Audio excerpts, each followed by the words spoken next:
सुप्रभात बच्चों। आज के इस वीडियो में मैं आपके सामने किरमिच की गेंद नामक कहानी से कुछ नए शब्द लेकर आया हूँ। आज हम इन नए शब्दों के अर्थ को जानेंगे, समझेंगे।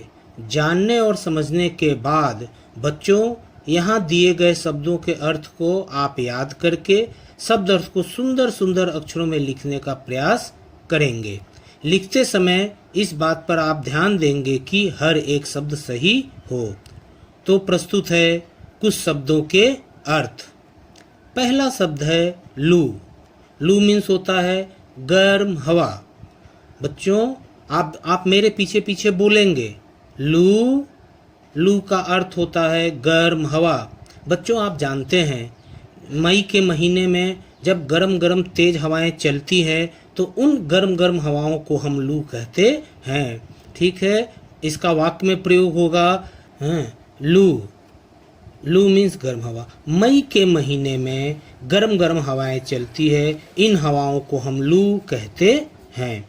दूसरा शब्द है इमारत। बोलिए मेरे पीछे, इमारत। इमारत का अर्थ होता है भवन। इमारत का अर्थ होता है भवन। इमारत या भवन वो जैसे आपका घर जो है वो एक इमारत है। इमारत 1 मंजिल, 2 मंजिल, 3 मंजिल की हो सकती है, अर्थात इमारत का अर्थ होता है भवन। तीसरा शब्द है चिक। चिक, बोलिए मेरे पीछे, चिक। चिक का अर्थ होता है बांस की तीलियों से बना बड़ा पर्दा। चिक, चिक का अर्थ होता है बांस की तीलियों से बना बड़ा पर्दा। वृक्ष का अर्थ होता है पेड़। वृक्ष या पेड़, जो ये ऐसी वृक्ष और पेड़ों से ही हमें, आप जानते हैं, खाने के लिए फल और सब्जियां मिलती है। इसलिए हमें वृक्षों को बचाकर संभाल कर रखना चाहिए। वृक्ष का अर्थ होता है पेड़। सबूत, बोलिए सारे बच्चे, सबूत। सबूत का अर्थ होता है प्रमाण। सबूत का अर्थ होता है प्रमाण। इसका मतलब ये है कि हमें कोई चीज़ हमारी है, वो चीज़ हमारी तभी मानी जाएगी जब हम उसके लिए कोई सबूत दे सकें या हम प्रमाण दे सकें। जब तक हम सबूत और प्रमाण नहीं दे पाएंगे तब तक वो वस्तु हमारी नहीं मानी जाएगी। सबूत का अर्थ होता है प्रमाण। गुट, छठा शब्द है गुट। गुट का अर्थ होता है दल। गुट का क्या अर्थ होता है? दल। गुट, जैसे कि आप लोग शाम को जब खेलते हो, अभी तो आप बाहर नहीं जा पा रहे हो, लेकिन जब देश का वातावरण बिल्कुल ठीक ठाक हो जाएगा, लॉकडाउन हट जाएगा, सब लोग बाहर खेलने लगेंगे, या इससे पहले भी जब आप बाहर खेलते थे तो आप लोग एक गुट में, एक दल में खेलते थे। एक आप अपनी टीम बना लेते थे, चाहे वो फुटबॉल की टीम हो, क्रिकेट की टीम हो, तो उस टीम को ही बोलते हैं गुट या दल। शब्द नंबर 7 चतुर। चतुर का बोलिए, चतुर। चतुर का अर्थ होता है चालाक। चतुर का क्या अर्थ होता है? चालाक। बच्चों, आप जानते हैं चतुर आदमी बहुत ही चालाकी से, बहुत ही बुद्धिमानी से, बहुत ही समझदारी से काम करता है।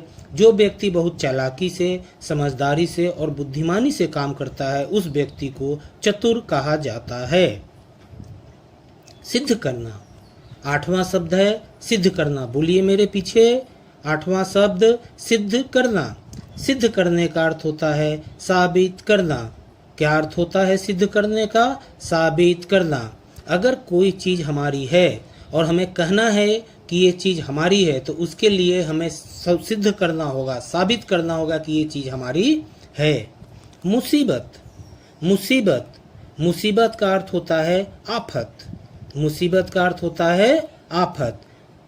इसका अर्थ ये है कि जैसे जब बहुत तेज बारिश होती है तो चारों तरफ कीचड़ कीचड़ हो जाता है, तो हमारा जनजीवन अस्त व्यस्त होता है, तो उस स्थिति को हम बोल सकते हैं कि हमारे ऊपर आफत आ गई है। तो उसको और या हम मुसीबत में फंस गए हैं, हम किसी परेशानी में फंस गए हैं, तो उसको हम बोलते हैं मुसीबत। तो मुसीबत का अर्थ होता है आफत। अभिमान।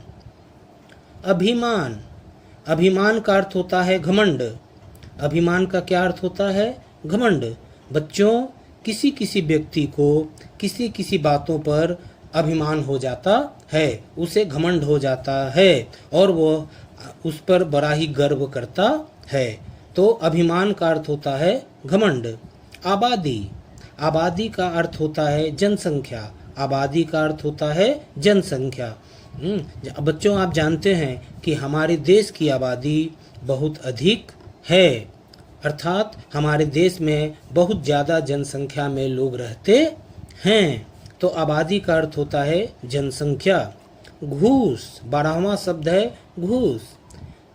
घूस एक प्रकार का बड़ा चूहा जो धरती में गड्ढा करके रहता है। घूस एक प्रकार का चूहा होता है जो चूहे से बड़ा होता है और वो जमीन में, धरती में गड्ढा करके उसके अंदर रहता है। इस प्रकार ये कुल 12 शब्द हैं। आपको इन शब्दों को घर में 2-2 बार पढ़ना है, याद करना है और याद करके इनको खूब सुंदर सुंदर अक्षरों में लिखना है। लिखते समय आप इस बात का ध्यान रखेंगे कि शब्दों की मात्राओं में कोई गलतियां ना हो। इस काम के अलावा एक काम आपको और करना है। वो काम है आपको 2 चित्र बनाकर रंग भरने हैं। कितने चित्र बनाने हैं? 2 चित्र। पहला चित्र आप बनाएंगे चूहा का। चूहा का एक बहुत ही सुंदर चित्र बनाकर उसका रंग भरना है। दूसरा जो आपका बड़ा ही फेवरेट है, जिसको आप बहुत पसंद करते हैं, वो है क्रिकेट का खेल।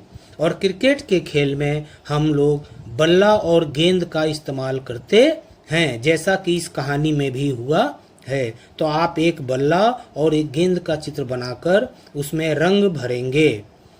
सभी बच्चे गृह कार्य पूर्ण कर और उस कार्य का फोटो खींचकर उसे 4th ABC Hindi only group में ही भेजें। बहुत बहुत धन्यवाद।